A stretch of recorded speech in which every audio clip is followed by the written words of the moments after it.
Hi అండి, welcome back to Leela's kitchen. ఫాస్ట్గా chicken dum biryani 40 minutes లోపే ఎలా చేసుకోవాలో ఇప్పుడు వీడియోలో చూసేద్దాం. చాలా అమోఘమైన టేస్టీతో చాలా మంచి ఫ్లేవర్తో మంచి వాసనతో దమ్ బిర్యానీ ఇంట్లోనే ఈజీగా ప్రిపేర్ చేసుకోవచ్చండి. ఇప్పుడు ఈ బిర్యానీకి ఏం కావాలో చూద్దాం. ఫస్ట్ అయితే కేజీన్నర చికెన్ తీసుకున్నానండి. అంటే కేజీ బియ్యానికి బాస్మతి రైస్ 2 గంటల ముందే నానబెట్టుకోవాలి. కేజీ బియ్యానికి కేజీన్నర చికెన్ తీసుకున్నా నేను. ఒక 4 టమాటాలు 6 పచ్చిమిర్చి ముందే గ్రైండ్ చేసి పెట్టుకోవాలి. స్మూత్ పేస్ట్ లాగా చేసి పెట్టుకోవాలి. తర్వాత శుభ్రంగా వాష్ చేసుకున్న చికెన్లో 4 స్పూన్ల కారం, ఉప్పు వేసుకోవాలి. తగినంత ఉప్పు మీరు చూసి వేసుకోండి. అల్లం ఒక 3-4 స్పూన్లు పడుతుందండి. ఫ్రెష్గా అల్లం నూరుకొని వేసుకోవాలి.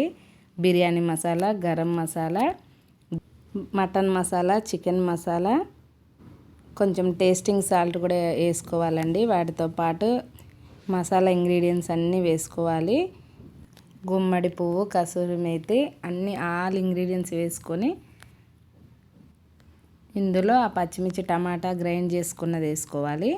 వాటితో పాటు ఆనియన్స్, ఫ్రైడ్ ఆనియన్స్ వేసుకోవాలి. చాలానే ఆనియన్స్ పడతాయండి, చాలా బాగుంటుంది. ఆనియన్స్ ఎక్కువ ఉంటే కొంచెం నెయ్యి, కొంచెం ఆయిల్, కొత్తిమీర, పుదీనా వేసుకోవాలి. వీటిని బాగా అన్నీ కలిసేలాగా కలుపుకోవాలి. ఇలా అన్నీ మంచిగా కలిస్తేనే బిర్యానీ ఫ్లేవర్ బాగుంటుంది, మంచి స్మెల్ వస్తుంది, టేస్ట్ కూడా బాగుంటుందండి.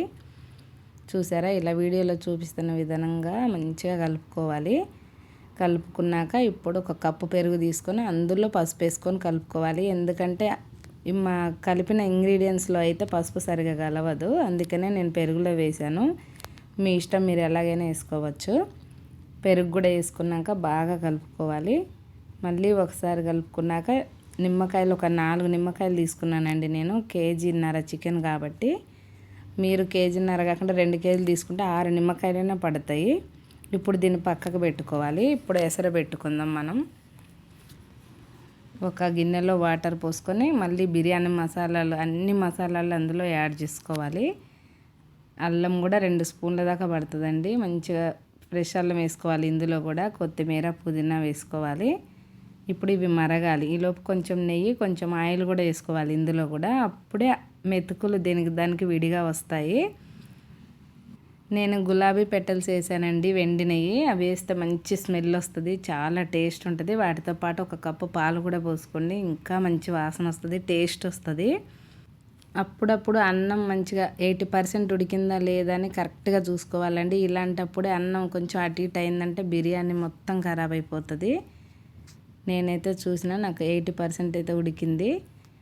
ఇప్పుడు బిర్యానీలో యాడ్ చేయడానికి కలర్స్ కలుపుకుందాం. నేను ఒకటి ఆరెంజ్, ఒకటి రెడ్ తీసుకున్నానండి. కొన్ని పాలు పోసి కలుపుకుంటే మంచి కలర్ఫుల్గా ఉంటాయి అవి కూడా. ఇప్పుడైతే ఒక 2-3 గంటల రైస్ తీసుకొని ఫస్ట్ లేయర్గా అయితే వేసేసుకోవాలి. తర్వాత 90% ఉడికిన రైస్ని తీసుకొని మళ్ళీ ఈ బిర్యానీ పైనే అంతా వేసేయాలండి. వేసేసాక మంచిగా నెయ్యి వేసుకోవాలి. నెయ్యి వేసుకొని కలర్ యాడ్ చేసుకోవాలి. మీ ఇష్టం, ఎన్ని కలర్స్ అంటే 2 వేసుకోవచ్చు, ఒకటైనా వేసుకోవచ్చు.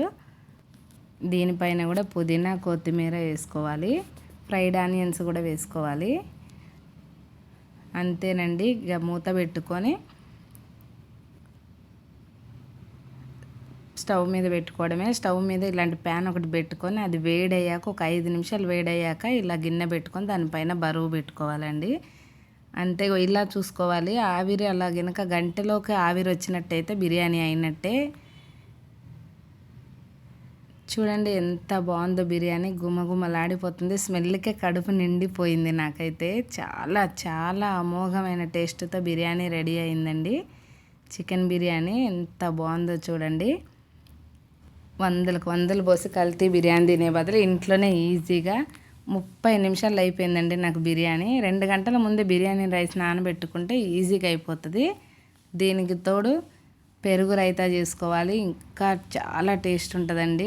300 రూపీస్ ఖర్చు పెట్టుకుంటే ఫ్యామిలీ అంతా కడుపు నిండా తినొచ్చండి బిర్యానీ. చూసారా ఎంత జ్యూసీగా ఉడికిందో ముక్క కూడా. ఇంతేనండి, చాలా ఈజీ బిర్యానీ చేసుకోవడం. నా ఛానల్లో మటన్ బిర్యానీ కూడా చేసుకోవడం ఎలాగో ఉంది. ఒకసారి చెక్ చేయండి, షేర్ చేయండి, సబ్స్క్రైబ్ చేసుకోండి.